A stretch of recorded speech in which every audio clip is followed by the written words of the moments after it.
যুদ্ধের অবসান ঘটাতে আলোচনায় বসতে প্রস্তুত ইরান, তবে শর্ত হলো ওয়াশিংটনকে তেহরান সংক্রান্ত তাদের দাবিগুলো কিছুটা শিথিল করতে হবে। বিষয়টি স্পষ্ট জানিয়েছেন ইরানের পররাষ্ট্র মন্ত্রণালয়ের মুখপাত্র ইসমাইল বাকি। টেলিভিশনে দেয়া এক ব্রিফিংয়ে তিনি বলেন, এই মুহূর্তে আমাদের প্রধান লক্ষ্য যুদ্ধের সমাপ্তি। অন্য পক্ষকে যুক্তিসঙ্গত অবস্থান নিতে হবে এবং ইরানকে ঘিরে অতিরিক্ত দাবিগুলো পরিত্যাগ করতে হবে।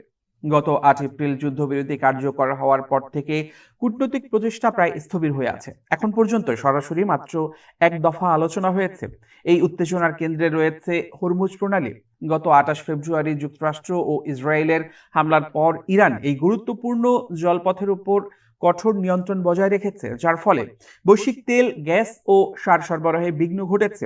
একই সময় ওয়াশিংটন ইরানের বন্দরগুলোতে অবরোধ আরোপ করেছে। পরিস্থিতি আরো উত্তপ্ত হয়ে ওঠে যখন রোববার মার্কিন প্রেসিডেন্ট ডোনাল্ড ট্রাম্প ঘোষণা দেন যুক্তরাষ্ট্রের বাহিনী প্রণালী দিয়ে চলাচলকারী জাহাজগুলোকে স্কর্ট করা শুরু করবে।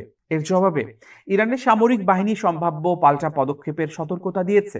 বাকি বলেন, এতদিনে আমেরিকার বোঝা উচিত যে হুমকি ও শক্তির ভাষা ব্যবহার করে তারা ইরানি জাতির সঙ্গে আচরণ করতে পারে না। তিনি বলেন, ইসলামী প্রজাতন্ত্র ইরান নিজেকে হরমুজ প্রণালী ও এই গুরুত্বপূর্ণ জলপথের রক্ষক হিসেবে বিবেচনা করে। তিনি আরো বলেন, সংঘাত শুরুর আগে এই পথটি আন্তর্জাতিক বাণিজ্যের জন্য নিরাপদ ছিল।